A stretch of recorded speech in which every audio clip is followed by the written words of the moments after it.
Bismillahirrahmanirrahim. Assalamualaikum warahmatullahi wabarakatuh. Alhamdulillah rabbil alamin wa bihi nasta'in ala umuri dunya waddin. Wassalatu wassalamu ala asyrafil anbiya'i wal mursalin wa ala alihi wa sahbihi ajmain. Qala Allah Ta'ala fil Qur'anil Karim, a'udzu billahi minasyaitonir rajim. Khudz min amwalihim sadaqatan tutahhiruhum wa tuzakkihim biha wa salli alaihim inna salataka sakanun lahum. Bapak-bapak, ibu-ibu, saudara-saudara, shaimin shaimat, kita yang lagi berpuasa, yang Allah sangat dekat kepada orang yang berpuasa, sehingga salah satu di antara yang disebutkan oleh Rasulullah, doa orang yang mustajab itu salah satu di antaranya adalah ketika kita berpuasa. Lebih-lebih pada hari yang ke-10 pada hari ini. Memang agak kacau sedikit jadwal saya. Di sini membuat jadwalnya, kemarin saya bicara dengan Pak Rahmat tanggal 10 hari Senin, tapi kemudian di dalam jadwal itu tanggal 10 itu 9 hari puasa, maka saya tadi sebetulnya ragu-ragu untuk datang nih. Tapi begitu juga judul ceramah saya pada awalnya bukan zakat ini ceritanya, tapi tentang perubahan. Jadi mempersiapkan diri kita untuk perubahan hidup. Jadi saya ramulah di antara keduanya. Tadi disebutkan oleh pengantar acara bahwa kebetulan saya dipercaya oleh pemerintah pada saat ini menjadi Ketua Badan Amil Zakat Nasional Provinsi Sumatera Utara. Sebuah badan yang sengaja didirikan oleh pemerintah untuk melakukan pengelolaan terhadap zakat, infak, dan sedekah. Bapak dan ibu-ibu, saudara-saudara sekalian, kadang-kadang kalau kita udah cerita zakat, wah ini tidak motong gaji saya lah nih. Yang tergambar kita adalah zakat itu adalah sebuah beban dalam kehidupan. Ini saya cerita masalah pengalaman saya selama menjadi pimpinan zakat, pengelolaan zakat ini. Ketika kita berbicara di sebuah instansi, misalnya ada yang bilang, bagaimana Prof kalau yang kami zakat itu hanya satu bahagian saja daripada apa yang kami terima dari perusahaan, karena di perusahaan tempat saya kerja ada gaji pokok, ada tunjangan ini, tunjangan itu. Kalau boleh tunjangan lauk pauk sajalah yang diberikan. Kenapa? Ada kekhawatiran bahwa terjadi pengurangan yang memang secara matematis itu begitulah adanya. Kalau misalnya pendapatan kita itu satu bulan misalnya dapat 50 juta, kalau dikurangi 2,5%, maka paling tidak 1.250.000 itu akan berkurang dari penghasilan kita. Ini secara matematis. Tapi kalau kita tengok ayat itu tadi, bahwa orang yang berzakat itu sesungguhnya diberikan Allah luar biasa dalam kehidupannya. Pertama, bahwa zakat, infak, sedekah yang kita keluarkan itu, pertama tutahhiruhum. Tutahhiruhum itu artinya membersihkan. Apa yang dibersihkan? Nah, ada bilang begini, ini seolah-olah pemutihan pula. Kalau selama ini banyak uang-uang yang ragu-ragu, kali ini dibersihkan. Bukan itu maksudnya sebetulnya. Ayat ini berkenaan dengan masalah-masalah kejiwaan manusia. Apabila di sana dikatakan dibersihkan, maka sebetulnya ada sesuatu yang perlu dibersihkan di dalam diri kita ini. Nah, ingat misalnya pada suatu ketika Rasulullah mengatakan, ala ingatlah, inna fil jasadi, sesungguhnya dalam tubuh seseorang itu mudghatan, terdapat ada segumpal daging. Iza saluhat saluhal jasadu kulluh. Jika yang namanya segumpal darah yang tadi menjadi bersih, baik, maka seluruh tubuhnya itu akan baik. Begitu juga sebaliknya. Kalau dia tidak bagus, maka semua perilakunya itu tidak bagus. Ini menurut Rasulullah. Oleh sebab itu dalam kaitan membersihkan ini, maka pada hakikatnya kita tuh melihat sesuatu tuh di balik itu. Kalau kaki kita kotor, kita bersihkan sama air,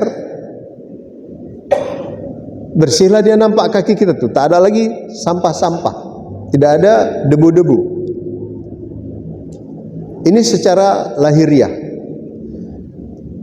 Tetapi puasa ini terutama yang selalu disebut dengan event akhirat, melihat sesuatu itu di balik itu. Ada sesuatu yang akan memberikan keuntungan besar kepada seorang yang apabila dia berzakat, maka dia akan mendapat sebuah anugerah.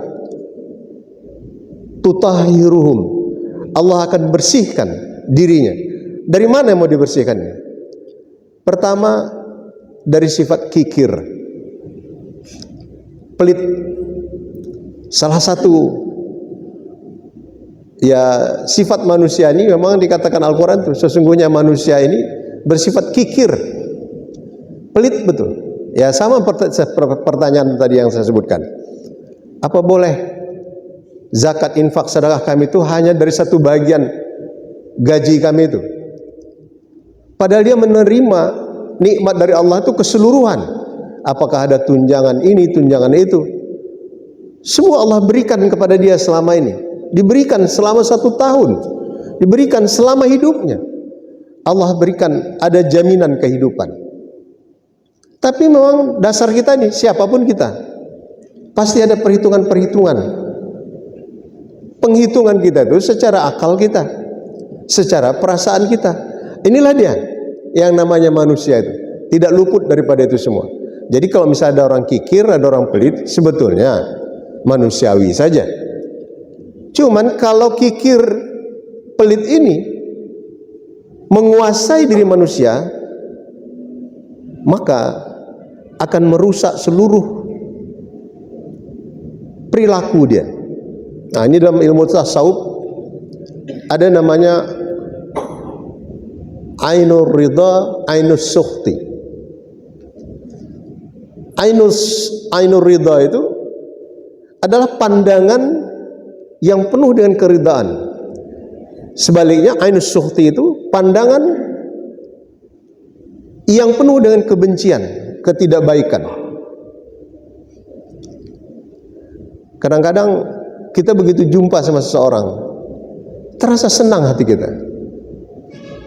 Saya dulu pernah punya kenalan, padahal kenal kami itu pada waktu MTQ. Kalau salaman sama dia, tangan kita tuh dibawanya ke dadanya. Senyumnya luar biasa apa ya? Kenang-kenangan ini terus membuat dalam diri saya, baik betul orang ini. Itu namanya ainur ridha. Jadi kalau sudah ainur ridha ini, apapun yang kita lihat dari seseorang itu, semua yang baiknya. Tidak akan pernah ada sesuatu pun yang seperti sebaliknya itu apa? Ainus sukhti. Ainus sukhti itu apa? Pandangan negatif. Baru jumpa sama seorang, sudah yang kita tengok itu sesuatu yang menurut pandangan kita yang jelek itu. Ditengok kadang-kadang bentuk badannya seperti ini, wah ini kawan ini ada sifat-sifat tak baik dalam dirinya ini. Ditengok alisnya menyatu, wah ini orang manusia ini pencemburu ini, dan lain-lain sebagainya.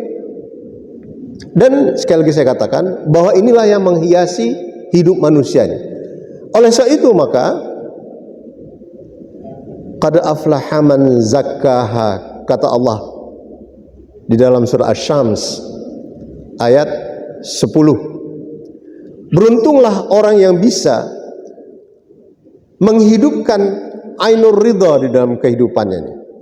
Dan kemudian rugilah kalau misalnya orang menghiasi dirinya dengan penuh ainus sukti, kejelekan-kejelekan, negatif-negatif. Salah satu di antara untuk merubah hal itu, maka Allah memberikan jalur kepada kita. Apa itu? Itulah dia zakat, infak, sedekah. Jangan berlebihan rasa kikir, jangan berlebihan rasa pelit itu. Kalau kata nenek-nenek kita dulu, ompong kita, jangan pelit kali kau, nanti kuburanmu sempit. Ini. Jadi berbagai hal sebetulnya menunjukkan bahwa betapa kita ini memerlukan suatu alat itu bisa membersihkan diri kita, dan Allah berikan itu tadi, tutahhiruhum. Satu lagi apa? Wa tuzakkihim. Tuzakkihim itu artinya dia mensucikan. Kalau mensucikan itu apa?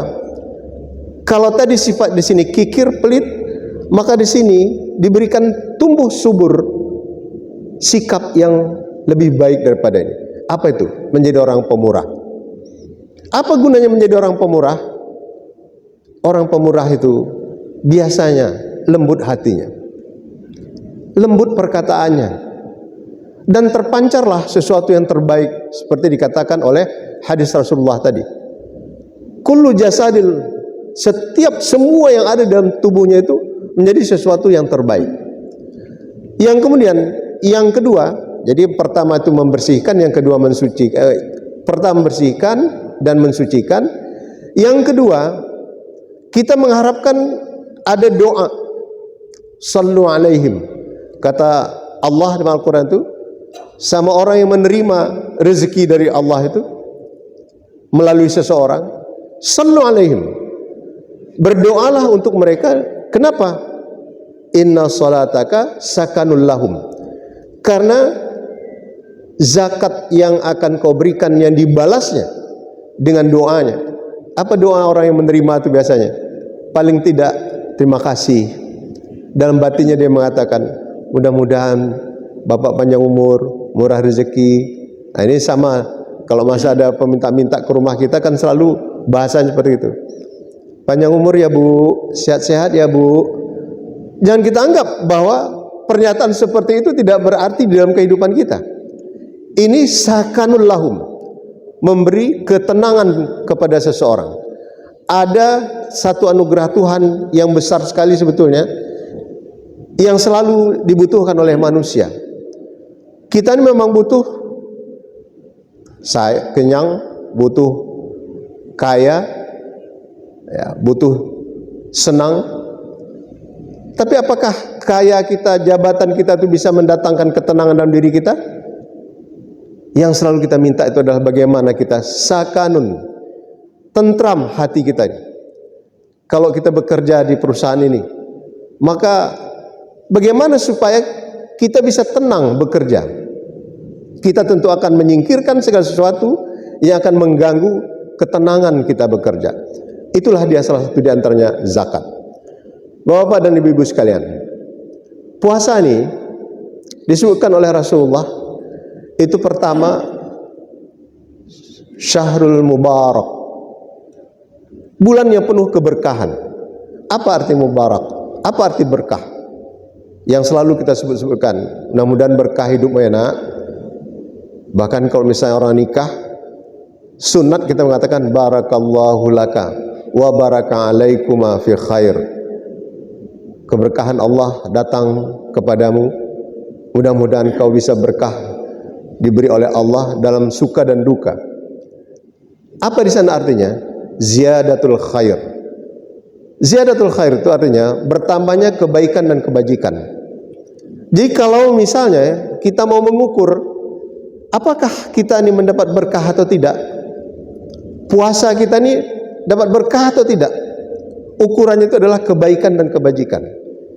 Apakah selama berpuasa ini, selama 10 hari ini, insya Allah mudah-mudahan beberapa jam lagi kita akan selesaikan episode yang pertama dari puasanya, dari bulan Ramadan ini.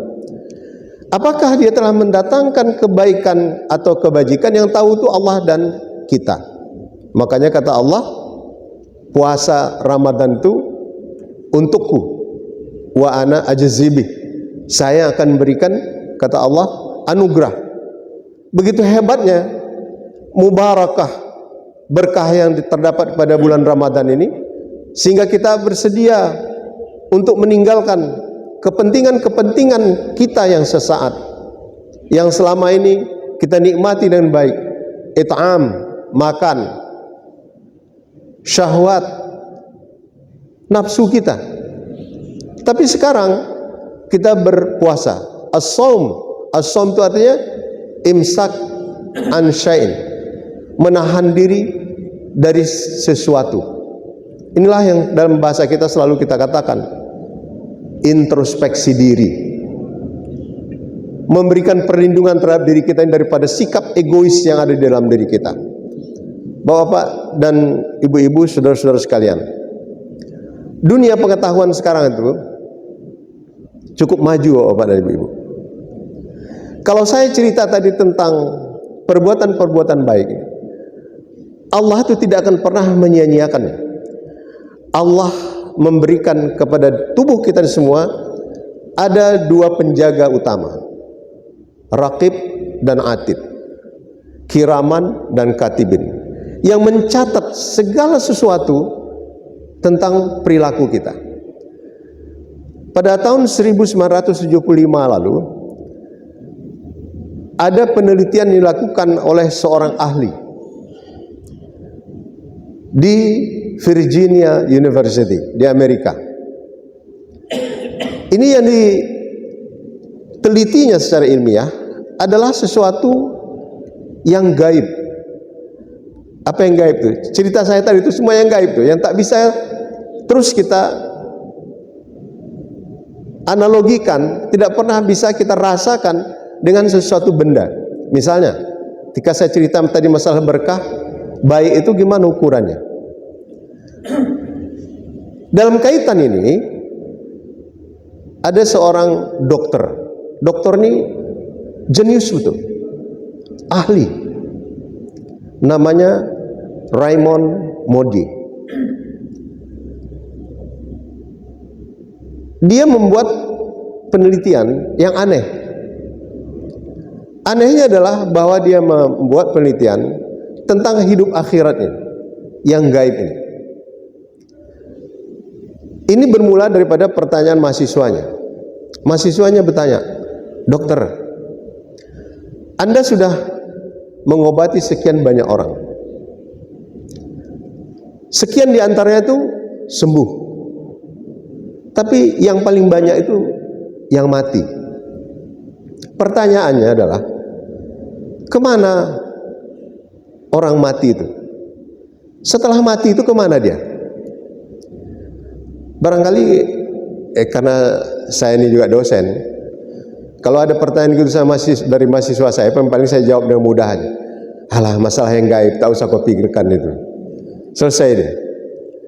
Tapi beliau ini tadi, karena memang kecerdasannya luar biasa, saya bilang jeniusnya, dia buat ini sebagai judul penelitiannya. Terbitlah bukunya yang berjudul Life After Life. Kalau saya mau taatinya, saya bilang kenapa tidak Life After Death, hidup setelah mati. Tapi dia tidak, dia menulis Life After Life. Artinya adalah hidup yang abadi. Paling tidak begitu maksud dia. Bukunya menarik sekali, karena ini sesuatu yang kontroversial. Kita ingat Rasulullah ketika melaksanakan Isra Mi'raj, sampai sekarang itu masih ada orang mengatakan Muhammad itu pergi Isra dan Mi'raj itu tidak dengan tubuhnya, tapi dengan rohnya. Tapi ini yang dibuktikan oleh profesor. Dia akhirnya kemudian mendapat gelar profesor karena kepintarannya. Profesor ini membuat penelitian yang menurut sebagian ahli meneliti sesuatu yang tidak ilmiah menjadi penelitian ilmiah. Tapi dia temukan sesuatu yang mencengangkan kehidupan, terutama mereka-mereka yang membuat perhatian terhadap ada yang disebut dengan NDE, Near Death Experience, pengalaman mendekati mati. Bapak, ibu-ibu pernah mendengar barangkali istilah mati suri. Kalau dalam dunia kedokteran disebut dengan mati klinis. Mati klinis ini banyak penyebabnya. Tapi ciri-cirinya adalah orang yang mati, kemudian beberapa jam lagi dia hidup lagi. Bisa 2 jam, bisa 3 jam, bisa 5 hari, bisa 6 hari, bahkan bisa berbulan-bulan hidup lagi. Nah, kadang-kadang kita sebut dengan koma di rumah sakit. Dia melakukan penelitian terhadap 150 orang yang pernah merasakan pengalaman hidup seperti ini. Mati, kemudian balik lagi hidup. 86% menjawab hal yang sama. Apa katanya? Saya mendapatkan pengalaman keluar dari tubuh saya. Keluar dari tubuh, dan kemudian saya melihat yang di sekeliling saya. Orang-orang yang mengasihi saya menangis. Ada di antaranya tenaga-tenaga medis yang sedang berusaha untuk menyembuhkan saya. Tapi saya sudah keluar dari jasad saya ini. Dia keluar dari jasadnya tadi. Kemana dia? Katanya dalam bukunya itu, 86% dari 150 orang itu mengatakan dia masuk ke dalam sebuah terowongan yang amat gelap sekali. Nah, ini ingat-ingat nih, karena kita semua ini pasti mati. Membayangkan itu, bayangkan. Ini sekali lagi saya katakan, bukan kata orang, tapi hasil penelitian dia. Bagi yang rajin baca buku, bisa cari di Google atau di AI tentang buku Life After Life ini. Sayangnya belum ada terjemahan bahasa Indonesianya. Jadi ketika dia sudah masuk dalam terowongan ini, keluar dia dalam sebuah ruangan yang amat terang betul. Sangat terang. Saking terangnya, dia melihat beberapa pengalaman-pengalaman yang dalam Isra Mi'raj Rasul dan kemudian dalam keyakinan Islam terhadap sesuatu yang gaib itu persis seperti yang dikatakan itu. Apa itu? Pertama, dia berjumpa dengan arwah-arwah orang yang dikasihinya. Kalau emak ayahnya udah meninggal duluan, jumpa dia pada tempat yang terang benderang itu. Dia jumpa dengan berbagai orang-orang yang sudah meninggal itu. Dan perasaannya waktu itu katanya senang betul, sangat senang. Kemudian setelah itu dia melihat sesuatu yang luar biasa pula lagi. Apa itu? Yang ditengoknya adalah apa yang sudah pernah dilakukannya selama di dunia, baik yang positif maupun yang negatif. Nah, kalau misalnya yang positifnya, misalnya macam-macam kita nih lah, lagi duduk rame-rame sini, walaupun banyak diantaranya yang ngantuk-ngantuk, tapi tak apa-apalah. Artinya ini sebuah perbuatan yang baik, yang positif, yang nanti rupanya malaikat apa itu mencatat itu. Pada tanggal 10 Ramadan duduk bersama-sama di Masjid Pelindo nih, mendengarkan tausiah. Senang dia. Waduh, melihat semua yang senang-senang apa yang pernah dilakukannya. Jadi pernah guru saya dulu di kampung, saya orang Setabat. Katanya nanti kalau ada orang mau mati, coba kau tengok. Mula-mula tuh dia nengok ke kanan. Senyum dia. Kenapa senyum? Ada video kehidupannya yang bagus-bagus. Semua yang bagus-bagus. Bagaimana baiknya dia pada waktu hidup. nampaknya.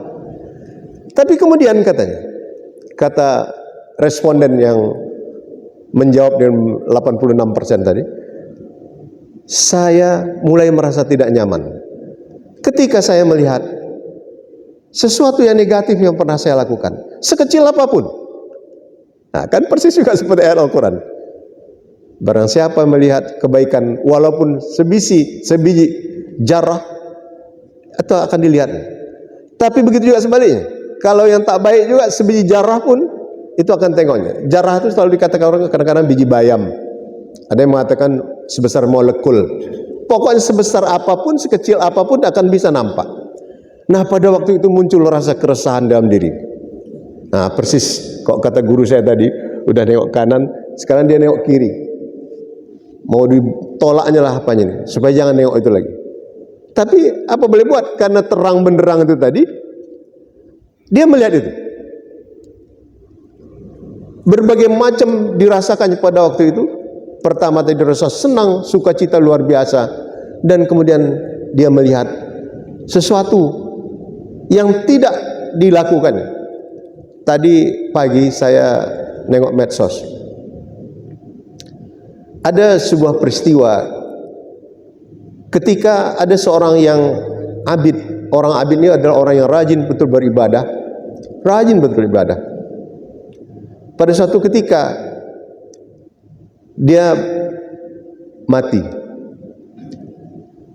Jadi waktu itu anehnya dalam mimpi yang disebut di dalam apa yang tadi ini, dia itu tidak masuk surga, masuk neraka.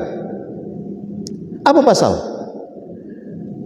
Ketika ditanyakan orang kepada dia, kenapa kau yang alim kali selama di dunia ini tak pernah berbuat yang aneh-aneh, kok bisa di dalam neraka?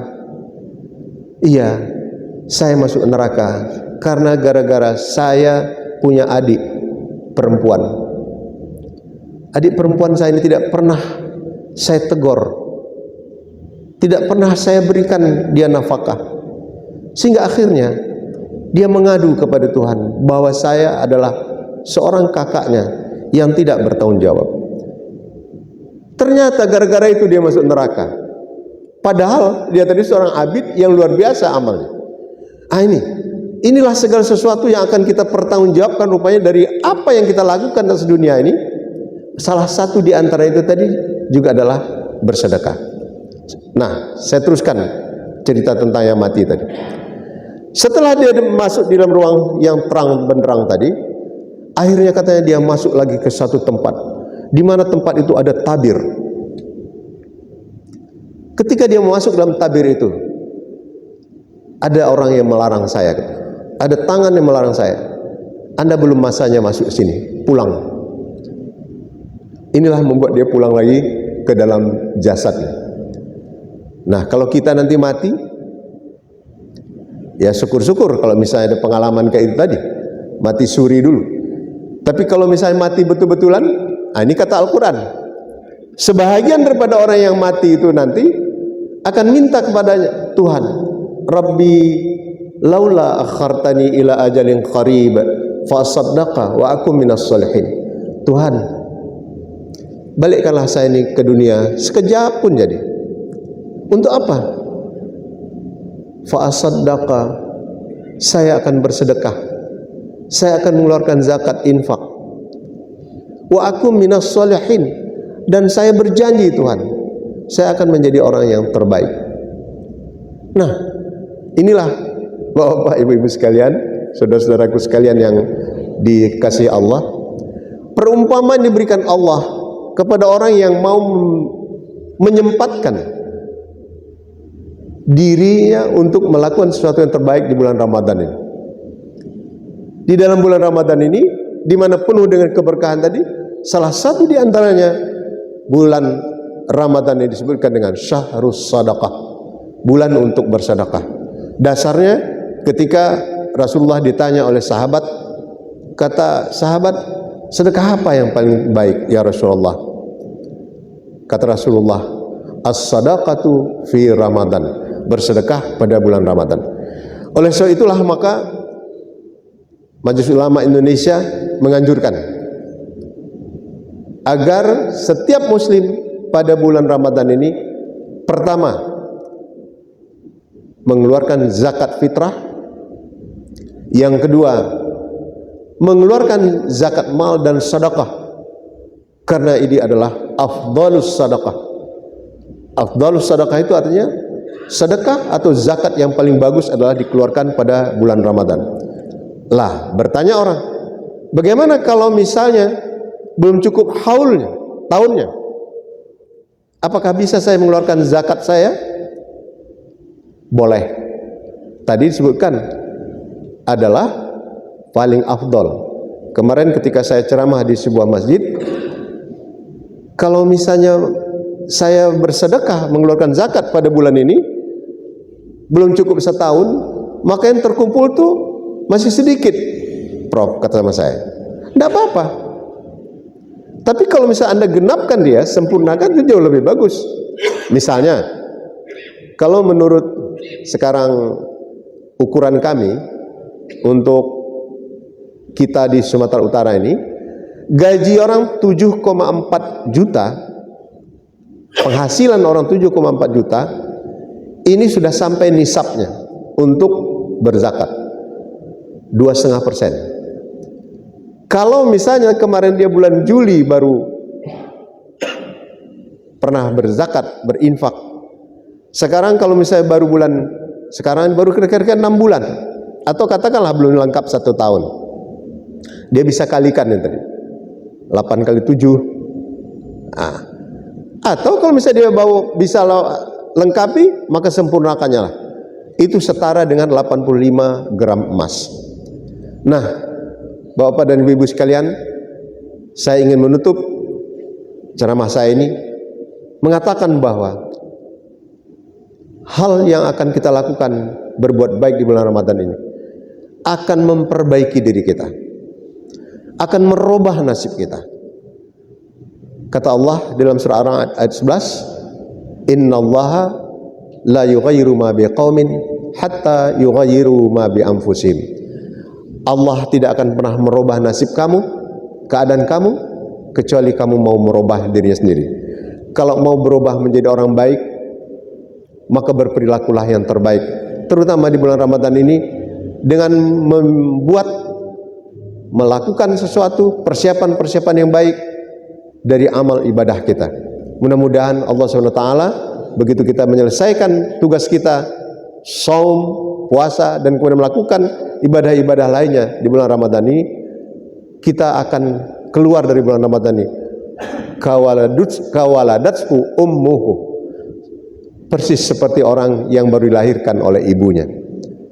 Mudah-mudahan Allah memperkenankan doa kita. Wabillahi taufiq wal hidayah. Wassalamualaikum warahmatullahi wabarakatuh.